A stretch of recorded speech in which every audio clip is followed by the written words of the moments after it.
They threw her to the lions to be eaten, but they did not know the lions would bow to her. Watch how the rejected girl became their worst nightmare. The sun was very hot in the village of Umone.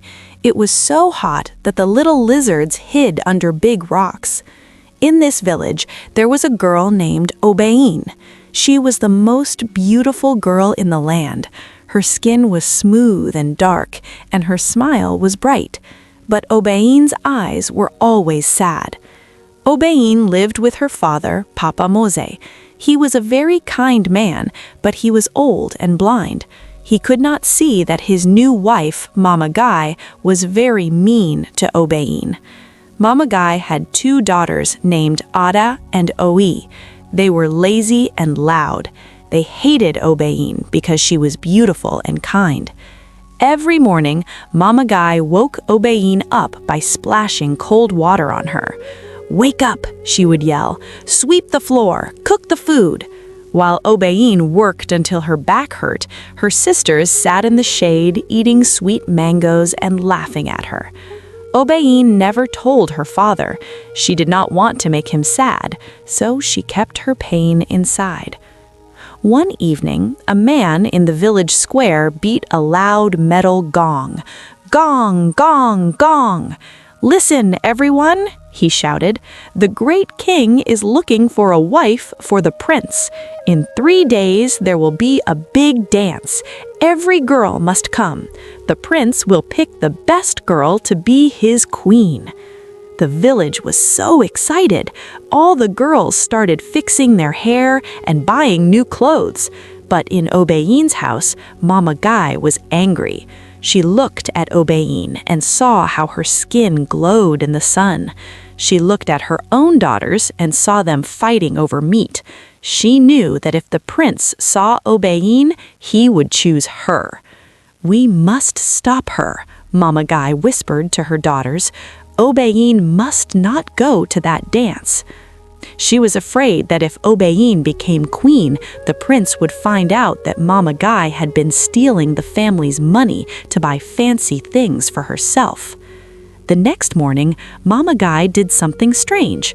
She smiled at Obein. It was a fake smile. "Obein, my dear, put down your broom. Today we are going to a special farm near the forest. We will find magic flowers to make you look beautiful for the prince."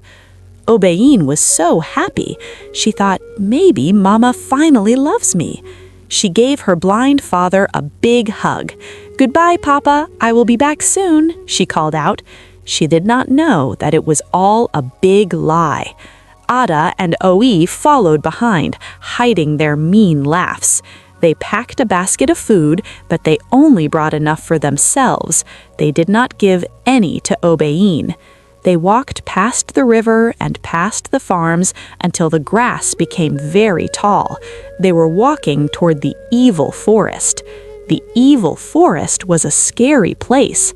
The villagers said that monsters and spirits lived there. The trees were giant and had roots that looked like snakes. O felt a cold shiver. "Mama, why are we here?" she asked quietly.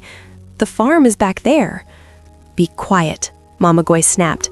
"The best flowers grow where the trees are thick." The sun began to go down. The sky turned purple and orange. Long shadows stretched out like dark fingers. They reached a big clearing at the edge of the woods. Snort. "We are here," Mama Gai said. She put down her basket. "Now, let's play a game. It is called hide and seek. The winner gets the magic beauty flowers." Oh wanted to play with her sisters, so she said, "Okay, I will count." "Face that big tree," Mama Gai said. "Close your eyes tight and count to 500. Do not look until you are finished." O turned around and pressed her face against the tree. 1, 2, 3. She started counting. Behind her, the mean stepmother and the 2 sisters took off their shoes so they would not make a sound. They did not hide at all. Instead, they ran back toward the village as fast as they could. They left poor O all alone in the dark forest. O counted slowly. 100, 200. She heard the wind blowing. She thought it was her sisters hiding. 400, 499, 500. She turned around and shouted, "Ready or not, here I come!" But there was nobody there. The forest was empty and silent. "Mama, Ada, oi, where are you?" O called out, but only the wind answered her. She saw the footprints in the dirt. Her family had run away and left her to die. O felt like she had been hit in the stomach. She tried to follow the footprints, but the sun was gone. It was very, very dark. She tripped over a tree root and fell down. She sat on the ground and pulled her knees to her chest. She began to cry. "Why do they hate me?" she whispered. "I only wanted to be loved." As she cried, she heard a loud snap of a twig. She saw yellow eyes glowing in the bushes. Something very big was moving toward her. O held her breath. She thought a monster was coming to eat her. She heard a deep growl that sounded like thunder. A giant creature stepped out from the trees. It was a lion, but it was not a normal lion. It was as big as a house. Its fur was bright gold, and its mane looked like it was made of fire. Its teeth were as long as knives. O was so scared that she covered her face with her hands. "Please," she whispered, "be quick." She waited for the bite, but it never came. Instead, she felt something warm and soft. The lion was sniffing her hair. He was not angry. He used his giant paw to gently wipe a tear from her face. O looked into his eyes. They were golden and kind. He looked sad, just like her. "You won't eat "Me?" she asked. The lion shook his head. He knelt down and pushed her toward his back. He wanted to help her.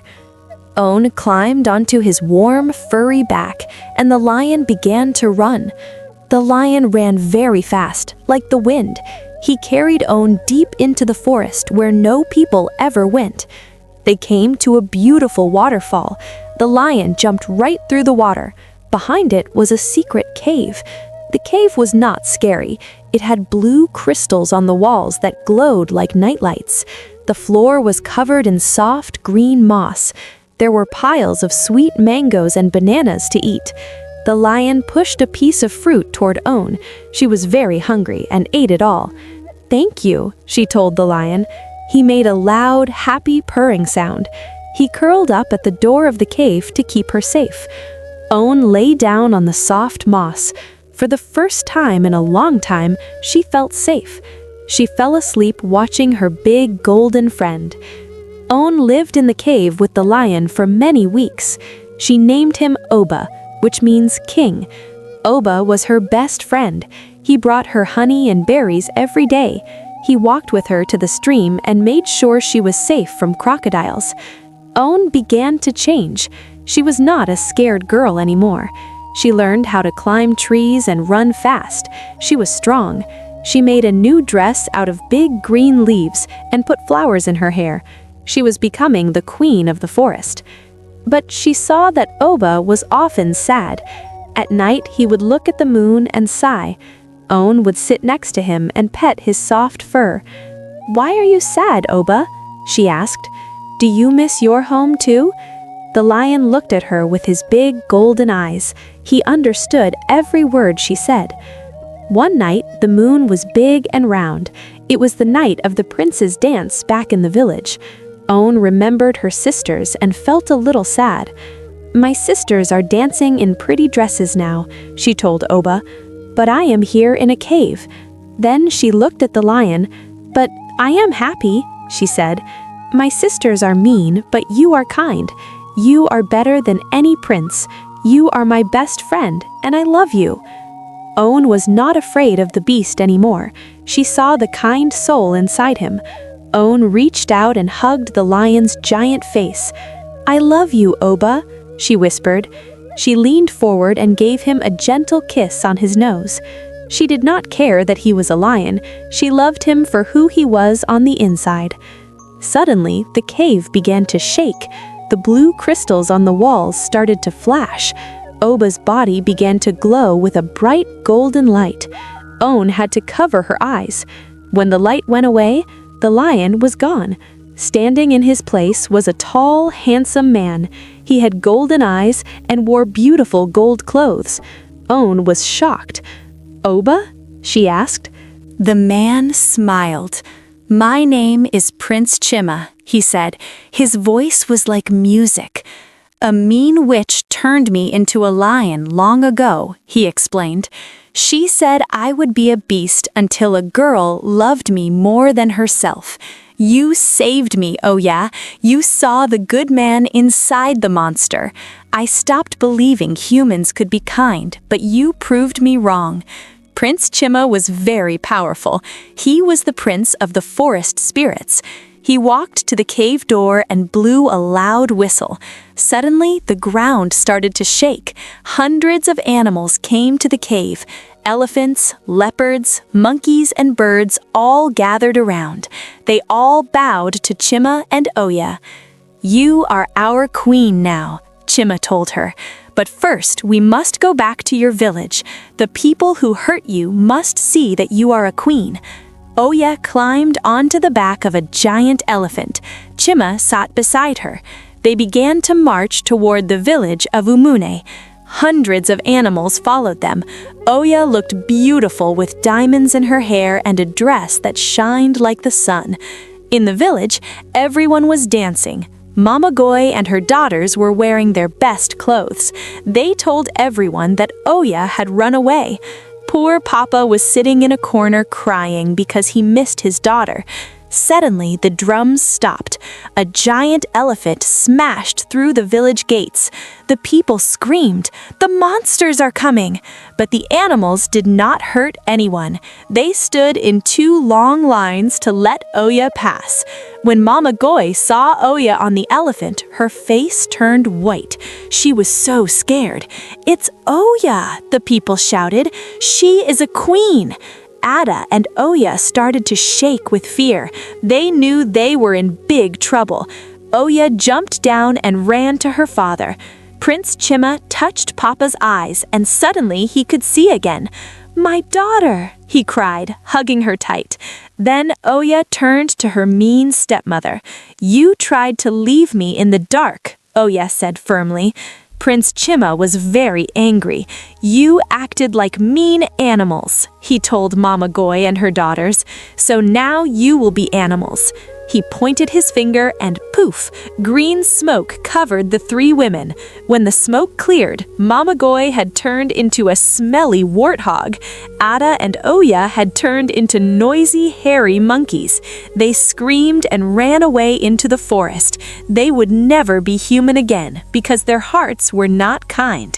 The people of the village asked Oya to stay and be their queen, but she shook her head. She held Prince Chima's hand.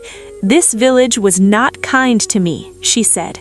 "My home is in the forest, with the friends who loved me when I had nothing." She promised to visit her father every week. Then she and Prince Chima rode back into the forest on their elephant. They lived in the beautiful Cave of Diamonds and ruled the animals with kindness. Oya was happy, but she never forgot the lesson she learned. She knew that being beautiful on the outside is not what matters. What matters is being beautiful on the inside. And so the Queen of Beasts lived happily ever after. True beauty is hidden in the heart. Your clothes do not make you a queen. Your kindness does. Treat people with love and life will reward you. Treat them with cruelty and you might just find out who the real beast is. Did the stepmother deserve her fate? Let us know in the comments. Like and subscribe for more stories on African folktales from us, and hit the bell so you never miss an adventure.